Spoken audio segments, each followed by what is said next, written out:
Hi friends, welcome to Your Big Creative Life. I just did a workout class right before this that was heated. And y'all, I had my hair all cute for the podcast, which I don't normally do, but I was like, oh, I'll put a little effort in for y'all today. And it was a heated class, and I just became a sweaty mess, and now I have to have my hair back because it's all gross. And yeah, that was dumb. I really didn't plan ahead for that one. But yeah, here we are. I feel like I'm an average level sweater. Like outside of workout classes, I don't notice that I sweat a lot. I think I'm pretty average. But something about this was a heated Pilates class, and oh my God, the amount of sweat that comes out of me. And it's funny because it's hard not to compare because sometimes I'll like look over to the person next to me and their mat is completely dry and they have like a little bit of a glow on their face and that's it. And I look like I just got out of the shower and there's like a puddle on my mat. It's so gross.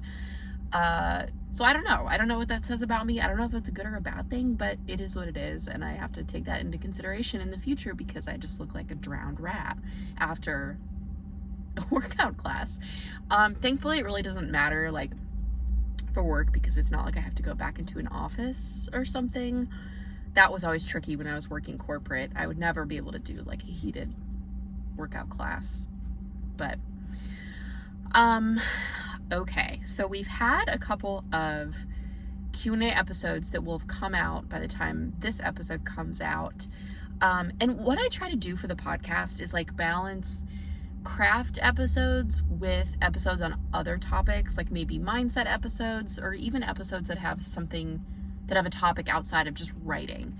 And so this is something that I've been wanting to talk about for months actually, because back earlier this year, I did an episode about the decision whether to have kids or not, and how that making that decision is something that's really important because it's going to impact your life. The name of this podcast is Your Big Creative Life, right? And it's a decision that I wrestled over with for years and years and years, and you can go back and listen to that episode if you want, but it's something that I knew was going to have a big impact on my creative output. It's something that I knew was going to have a big impact on my life, my career, all of these things. And so that's why I think it's important to talk about. And the other thing that I think is even more important actually than the decision of whether you want to have kids or not is the decision of who your partner is. Growing up, my mom always said to me that who you marry is the most important decision you will make in your entire life. And growing up, I thought that was very dramatic because I misinterpreted what she was saying. I thought she was just reducing to the sum of my life and all the big things I wanted to do, that she was reducing it down to who I was going to marry, which to me was like kind of dismissive and reductive. And so I rejected that. And also I was young. I didn't know. Come to find out, as an adult and now a married woman, I 100% agree with what she was saying. And it doesn't even, I'm saying of who you partner with because it's not even necessarily a marriage thing. It's just like, who's your partner? Who is the person that you are with on this journey in life? And whether it's marriage or long-term commitment. And obviously I'm going to be talking about my own experience in a heterosexual relationship, so I know there are dynamics at play in if you're in a relationship with someone of the same gender, different gender. They're just know that I'm basing this off my experience. And also what I've noticed among writer friends and just people in my network who are in long-term partnerships. So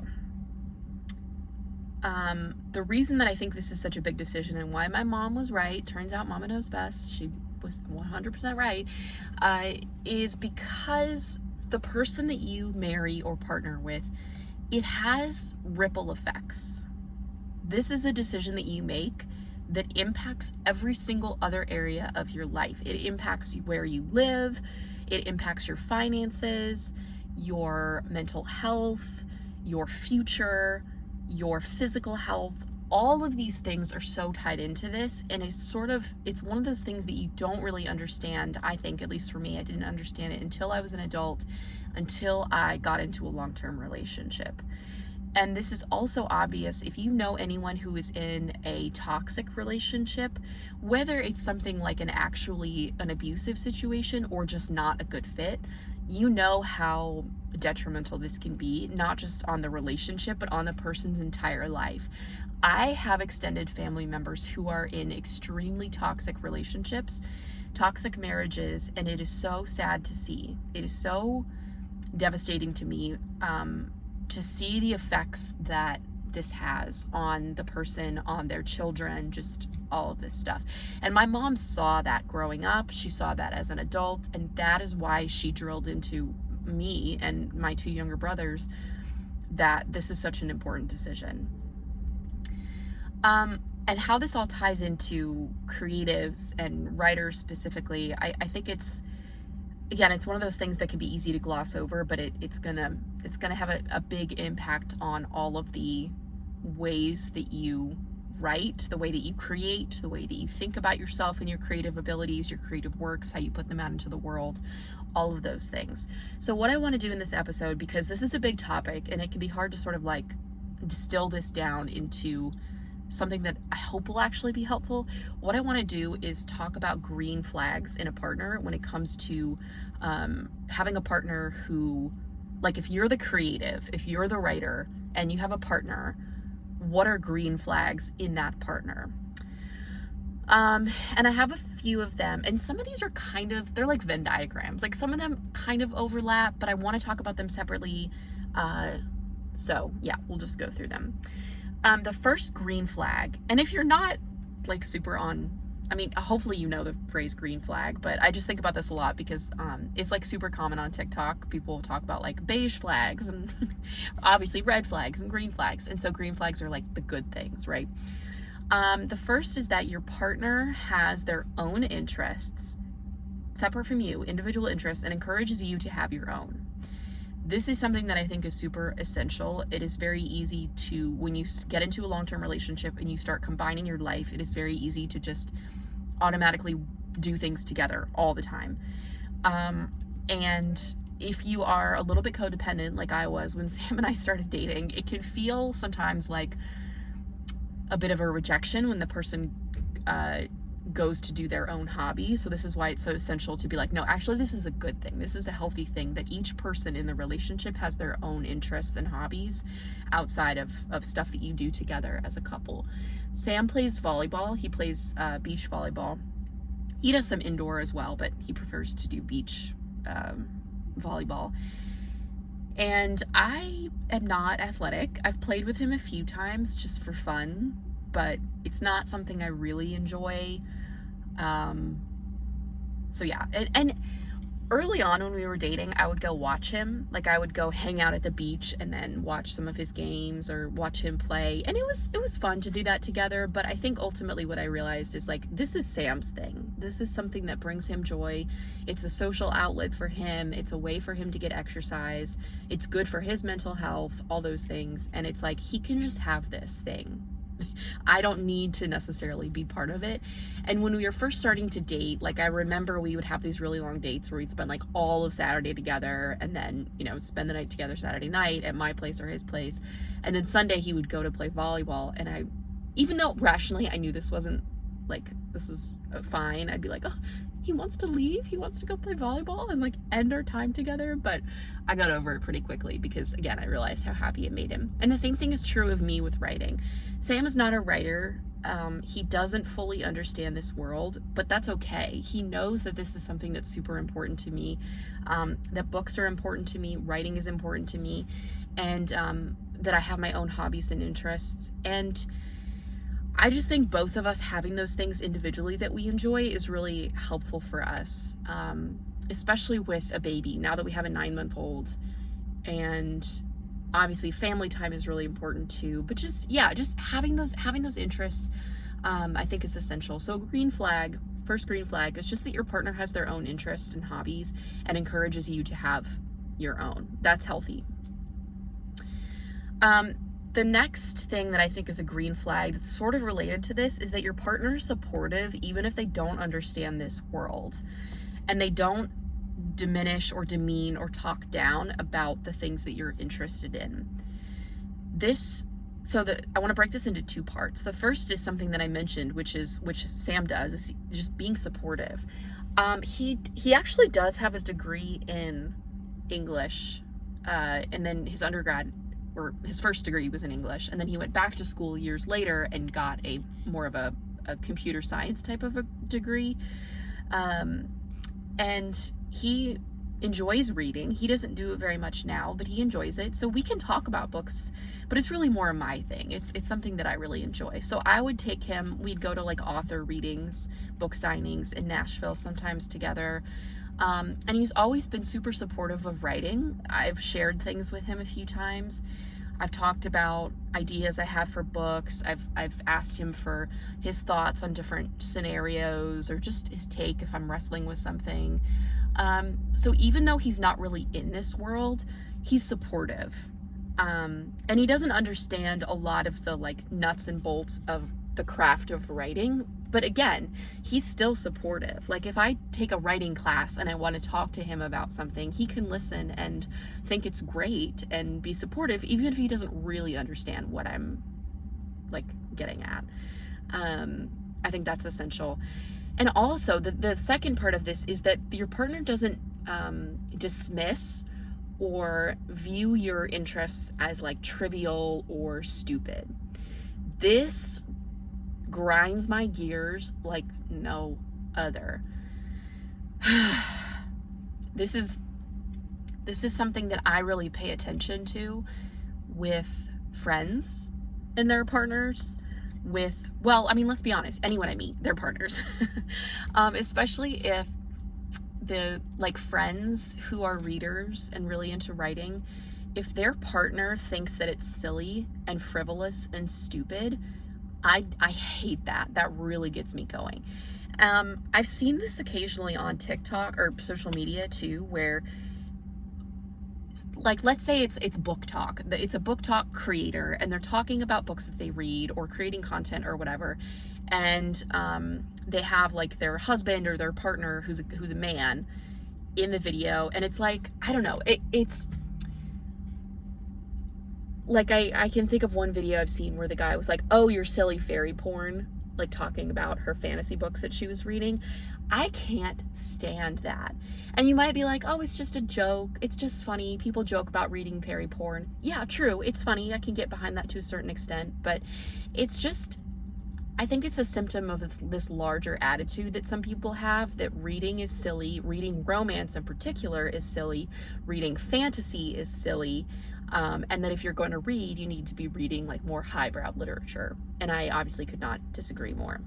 Something that I love about Sam, I mean, I love a lot of things about Sam, but I have talked to him a number of times about fan fiction that I'm reading. He has never read a fan fiction in his life, probably has no plans to ever read a fan fiction in his life, but I can talk to him about Hermione fanfics that I'm reading.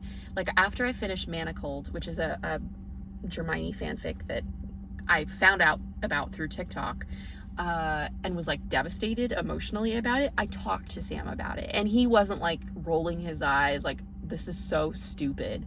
Like he just was like, oh, you know, like he listened to it. He listened to me talk about it, and there's something so safe about that. So green flag is your partner's supportive, even if they don't fully understand this world, and they don't diminish or like talk down, or they're not condescending about the hobbies that you have related to writing, creating content about writing and books, all of that. Because especially why I think this is so damaging is for new writers, when you were first starting to write and you were telling people in your life that like, hey, this is a dream that I have, I want to write a book, it can be very scary to do that.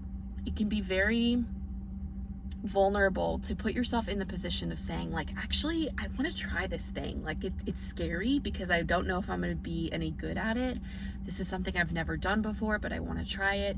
And if you go to your partner and you share that and their first reaction is to like laugh or dismiss it, it's going to be, you're going to remember that. It's going to be so much harder in the future for you to then share your work with a beta reader or to publish your work or whatever. Like that's going to be in the back of your mind. So I just, and this isn't to say, I mean, if your partner really is not supportive, well, I was gonna make an excuse, but honestly, if your partner isn't supportive at all, like, that's a serious red flag. You need to have a supportive partner. Again, doesn't mean they have to understand this world. Doesn't mean they have to also be into the books that you are reading or writing. But as long as it's not harming anyone and you're not like taking out a second mortgage on your house to finance your author career, then like, you know, they need to be supportive of your dreams. Related to that, another green flag. They aren't threatened by ambition when it comes to creative dreams. Oh my God, I could do a whole entire 2-hour episode on this, but I'm not going to. I'm talking about ambition related to financial success, but also just ambition related to like doing the thing that you want to do. It is so alarming to me how many men are still not comfortable with the idea of their female partner making more money than they do, being more successful than they are, even in just like work. I mean, not even talking about writing or a creative pursuit, but just like day jobs. It's astonishing to me how many men still have that level of insecurity. And this, I think this can come out in sneaky ways where, okay, I don't want to get too down the road of like giving you a specific example because I think this person might listen to the podcast. But let's just say that, you know, in the example I shared earlier about like if you share your dreams with your partner and they dismiss them and they think they're silly, that's a huge red flag. Yeah, that I know someone where that's happened to them, and I just think it's so sad because this man is threatened by the idea of his wife getting attention and getting notice and publishing her books and all of the stuff that goes with it, and it's really sad. It's really sad. So green flag is just that your partner not only is not threatened by this, but is supportive of you having ambition. Sam knows that I'm incredibly ambitious. I have been from the beginning of our relationship, although my ambition looked different. I mean, when we started dating, I was working as a college librarian and hadn't even started writing yet. So my ambition looked a lot different then, but I've always been driven. I've always been ambitious. And it is like never even occurred to him, I would guess, to be threatened by that. Early on, and actually up until I quit my day job, I was making slightly more money than he was, and it never bothered him. It was never even a thought or a conversation. Now he makes slightly more money than me just because of the business and everything. But yeah, it's just, it wouldn't even occur to him to be bothered by that. So I think that's such a green flag. Because it's okay. If you're listening to this and you're a woman, it is okay to be ambitious, and it's okay to say out loud and like publicly claim that you are ambitious, that you want to make lots of money, that you want to have success, that you want to be a successful author or creative in some capacity. It is okay to want those things, and it's okay to say those things out loud with conviction, and you should have a partner who is cheering you on 100% instead of feeling threatened by that. I think I just have one more green flag. Yeah, okay. The green flag is that your partner doesn't resent you taking time for yourself. I think this is especially important if you are a writer who has kids, where it can be difficult to carve out time for yourself. But this is essential for you to do if you want to be writing a book, if you want to be creating content, if you want to be doing any of the stuff that we're talking about here. And your partner should not be rolling their eyes and dragging their feet and acting like you are asking for the impossible if you ask your partner to like take the kids for an hour so you can write. That is not asking too much. I know that I'm in a different situation because I only have one child and we have daycare for her. But I still think this is true, even if you are let's say, a stay-at-home mom, and you might be like, well, this falls under my domain, like having the kids, taking care of the house.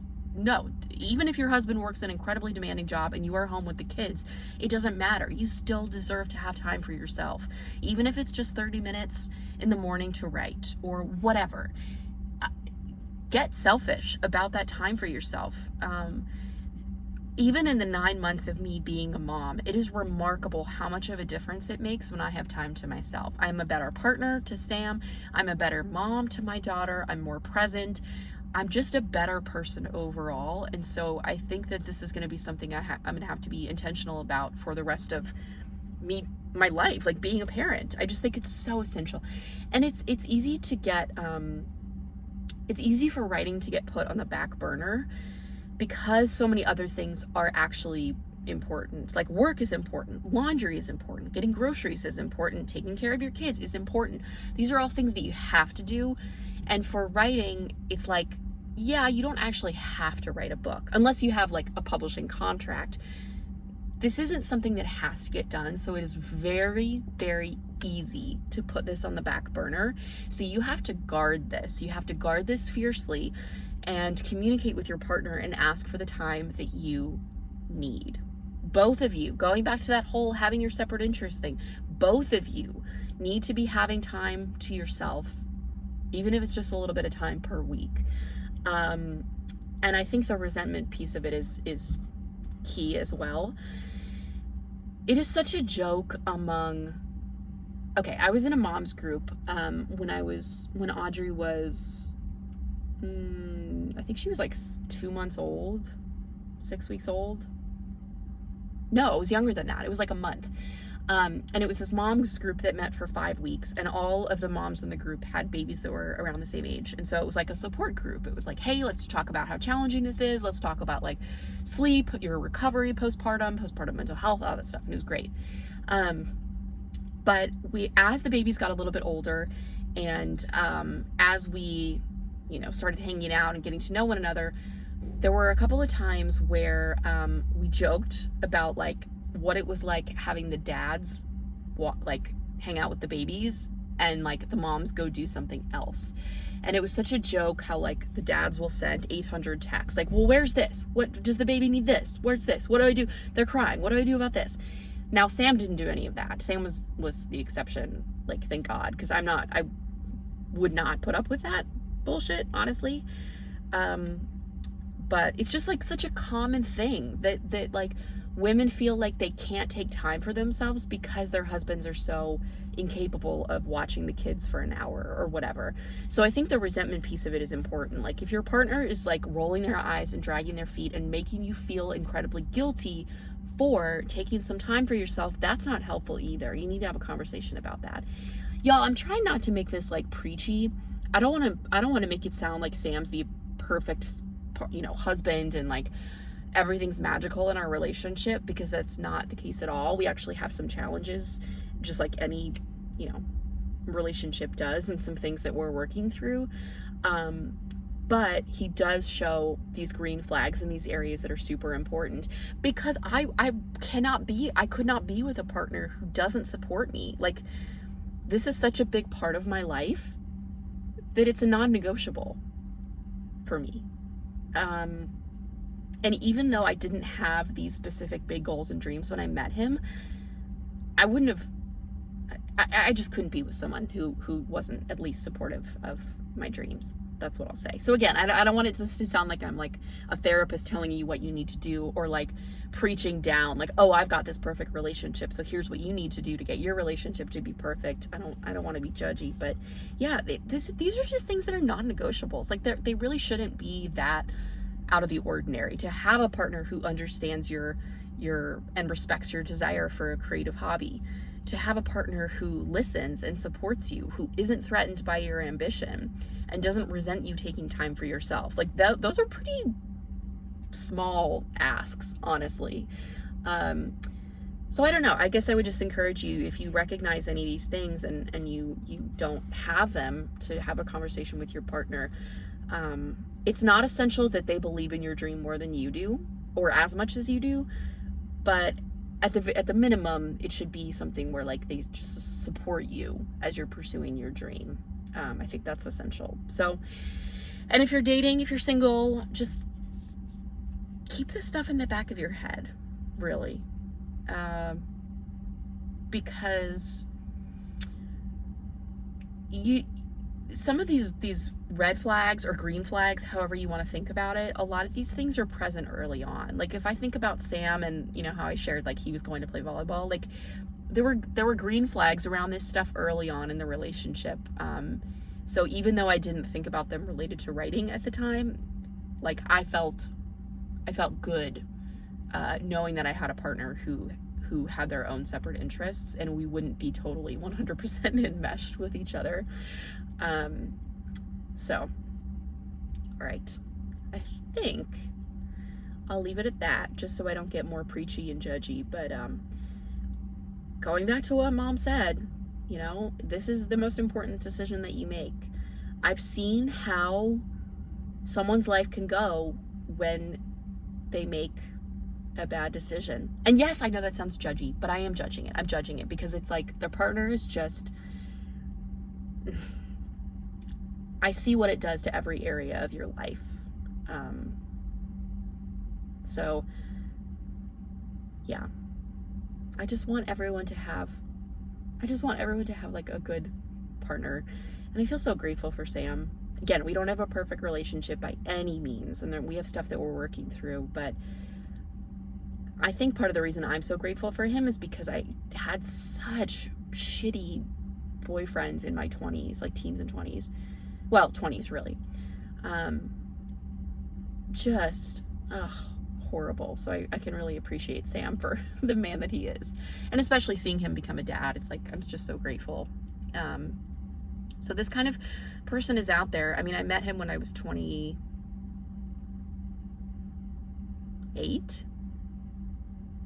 We started dating when I was 28.